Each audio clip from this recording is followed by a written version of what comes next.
Queer. New Queer Cinema. Emergindo na turbulência político-cultural da década de 1990, o New Queer Cinema ofereceu representações da vida gay e lésbica que muitas vezes foram descritas por uma única palavra: desafiador. O conceito em si não foi explicitamente adotado pelos cineastas, e sim definido através da escrita da crítica de B-Ruby, para designar uma tendência de filmes descritos como independentes e com temáticas LGBTs, feitos com orçamentos pequenos e muitas vezes financiados por fundos de fundações e do Conselho de Artes, que ganhou aclamação da crítica no circuito de festivais. O fenômeno desse cinema foi apresentado no outono de 1991 no Festival dos Festivais de Toronto. Naquela ocasião, repentinamente, havia um conjunto de filmes fazendo algo novo, renegociando subjetividades, anexando gêneros inteiros, revisando histórias em suas imagens. Ao longo de todo o inverno, da primavera e do verão, a mensagem foi alta e clara: queer é sexy. O termo queer, que em tradução literal pode significar estranho, esquisito, foi empregado no final do século XIX de forma pejorativa para designar qualquer pessoa que fugisse desse padrão heterossexual ou cisgênero. Mas no final dos anos 80, ativistas da comunidade passaram a usar esse termo como uma forma de se criticar o padrão conservador de inclusão de uma agenda LGBT, sem uma real transformação da sociedade para todos e não só para aqueles sujeitos de corpos aceitos dentro dos padrões estéticos e morais adequados a uma sociedade de consumo. Assim, um grupo de cineastas norte-americanos celebrou suas condições marginais, desviados de um caminho imposto como único e natural pelo sistema, aproveitando para não somente fazer história, mas principalmente repensar a própria história de seus países e suas heranças culturais sob um aspecto queer. Nada de negar ou deixar nas entrelinhas, ou ainda tentar passar uma mensagem conciliadora e magnânima da homossexualidade, como faziam os historiadores que usavam suas listas de grandes gays da história universal, para tentar convencer a todos de que se gênios ou líderes como Leonardo da Vinci, Sócrates, Oscar Wilde ou Alexandre o Grande eram gays e que era só válido a partir da contribuição e da importância para a sociedade. O New Queer Cinema não apenas experimentou misturar gêneros e estilos variados, mas também recuperou a identidade de uma Hollywood heteronormativa, que demonizou a comunidade e deixou uma cicatriz dolorosa que ainda apodrece hoje. E embora o cinema gay existisse antes disso, esse movimento foi importante para fornecer visibilidade explícita à comunidade em nível cinematográfico, cultural e político. Um dos filmes divisores de águas que incorpora perfeitamente o estilo experimental e recupera gêneros clássicos com foco gay foi Veneno, de Todd Haynes.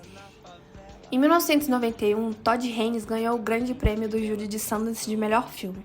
No ano seguinte, viu a inclusão de Tom Kenny com Colapso do Desejo, The Living End, de Greg Araki, e Horas e Momentos, de Christopher Munch. Esses jovens diretores, junto com os produtores Christina, que produziu Veneno e Colapso do Desejo, e Andrea Sperling, produzindo The Living End e Horas e Momentos, eram a guarda do que parecia ser um movimento, embora nunca tinha sido realmente organizado um movimento como tal. Veneno conta 3 histórias separadas que estão conectadas por seus temas de transgressão: revolta pessoal, violência e sexualidade. O corpo se torna espetáculo, seja através de transformação ou erotização, morte ou desaparecimento, uma metáfora adequada no auge da epidemia da AIDS.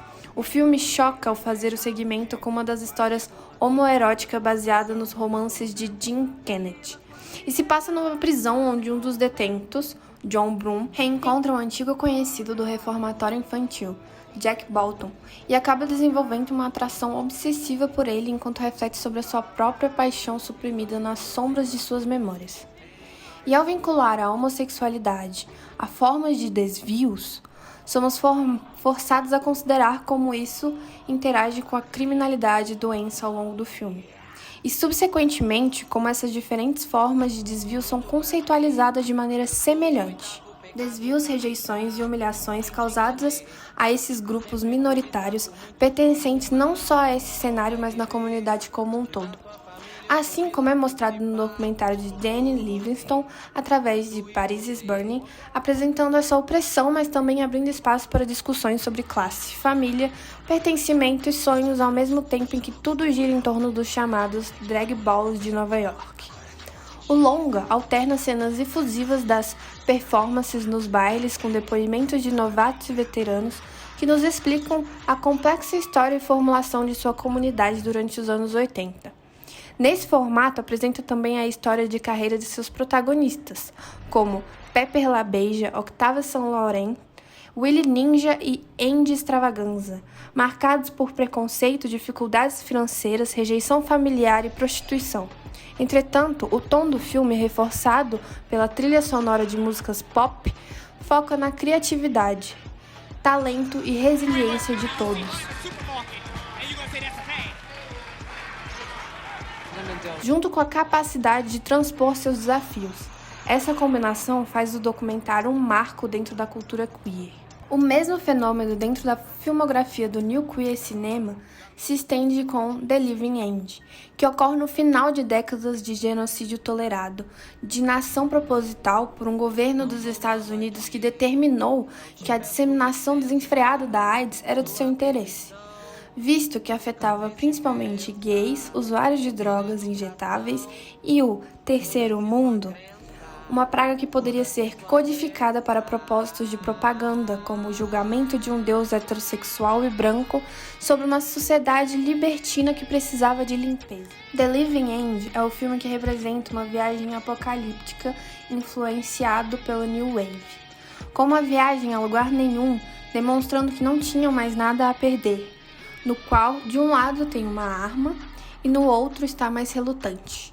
Mas eles navegam ao longo de uma paisagem descentralizada, nebulosa, de lanchonetes, lojas de conveniências, lojas de bebidas, caixas eletrônicos. The Living End não segue o crescimento geral de desespero dos amantes em uma fuga, no estilo Chama da Glória. Porque para eles não têm nada a perder. A vida e a morte estavam muito perto uma da outra. Os protagonistas foram recentemente diagnosticados como HIV positivos. O fim já chegou e eles estão vivendo dentro deles. Este é um filme sobre o que fazer quando você é um morto-vivo e ainda não aceitou isso. O cinema queer continua avançando e abre espaço para discussões não só de homossexualidade, como também traz questões raciais. Em Watermelon Woman, uma diretora lésbica e negra documenta sua jornada para descobrir a história de uma atriz negra de um filme dos anos 30. A atriz essa que teve seu nome creditado apenas como Watermelon Woman.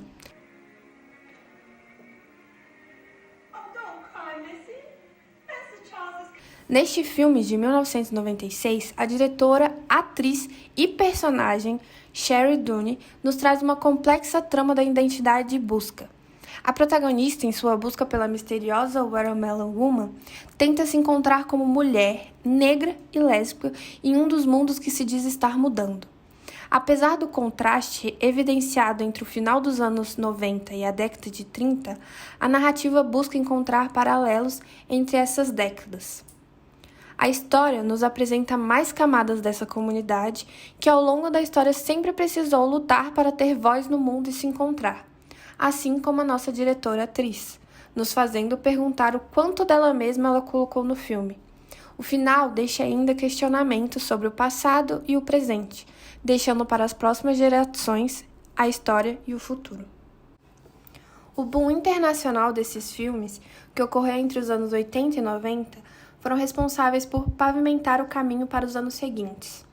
E no Brasil, um dos seus primeiros e principais filmes foi a produção de Madame Satã, de Karen, lançado em 2002, que permeia entre bibliografia e homenagem a São Francisco dos Santos. O filme possui tom bem intimista e aposta no simples e na proximidade com o protagonista, deixando o espectador bem próximo do que é ser homossexual, negro e pobre. Diferente de Watermelon Woman, que existe um embate e afirmação maior do protagonista que não se deixa intimidar por um Brasil racista e preconceituoso. Comparando com os outros filmes, nos aprofundamos ainda mais nas questões raciais dentro do movimento queer e da comunidade LGBT.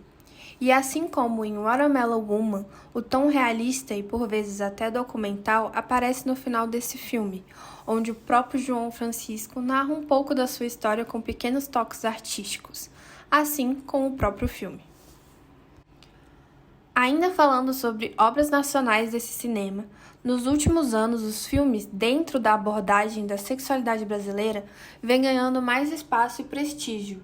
Tatuagem de Hilton Lacerda, lançado em 2013, mostra a vida de um grupo de teatro que vive comunitariamente em uma casa e se apresenta no espaço Chão de Estrelas.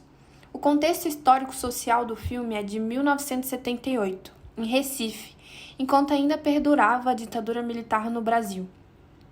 O filme tem como referência afetiva pessoas e movimentos da contracultura brasileira durante esse período, como o Grupo Vivencial de Versiones de Olinda, no qual se baseia o Chão de Estrelas. O grupo de teatro, dirigido por Clécio, realiza espetáculos que ironizam e debocham de estruturas da sociedade. O símbolo da liberdade é o... que é democrático e todo mundo tem. Sem negar os conflitos existentes diante dessa experiência, os personagens e suas relações fogem ao comum, considerados desviantes ao padrão estabelecido. Entre eles, é recorrente explorar a plasticidade do corpo e borrar as categorias de gênero e sexo. Existe a atenção principal ao romance entre Clécio e Arlindo Araújo. O personagem de Arlindo é um jovem soldado, bastante retratado em sua vida no quartel do Exército. Até que começa a frequentar cada vez mais o ambiente que está inserido, o Chão de Estrelas. A montagem intercala entre esses dois universos sem que eles se contaminem até o final do filme, quando esses dois mundos se encontram. Voltando para o contexto internacional, Moonlight, Sob a Luz do Luar, produzido por Barry Jenkins, é um filme estadunidense do gênero drama que se concentra no desenvolvimento das estruturas de masculinidade negra, na homofobia e na negligência familiar, enquanto conta a história de Sharon, um homem negro que vive em Liberty City, em Miami. Sharon é filho de Paula, mãe solteira e viciada em drogas. Eles são pobres e vivem em um bairro dominado pelo tráfico, o que já levanta o debate sobre diversas questões sociais que traçam um grande paralelo com a realidade. O filme torna visível a queerness masculina negra e sua pluralidade ao lado de Paris is Burning, mostrando sobre como eles navegam em suas vidas e sexualidade tentando se encaixar no mundo ao seu redor com segurança. Eles não são aceitos pela maioria das pessoas em sua comunidade e produzem diferentes mecanismos de enfrentamento. De um lado, demonstra-se suprimir para se unir no mundo ao seu redor e, do outro, a construção da sua própria comunidade como meio de aceitação. Cinema é arte, e arte também é uma forma de se expressar.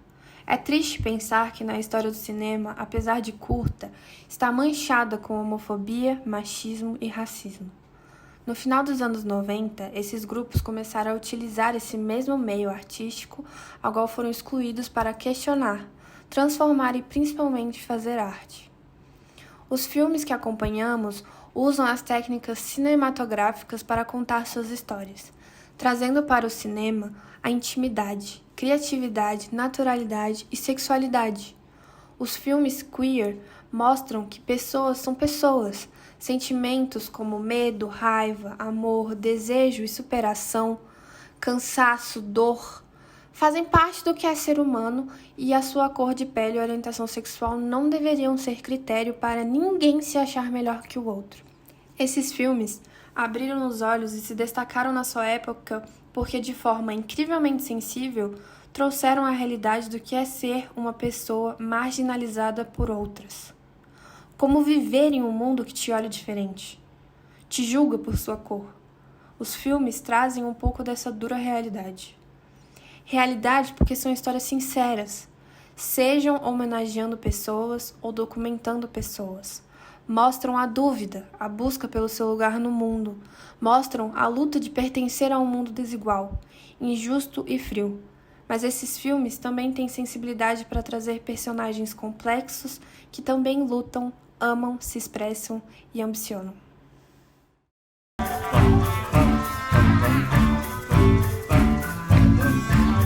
Tem cu que é amarrado, tem cu escancarado, tem cu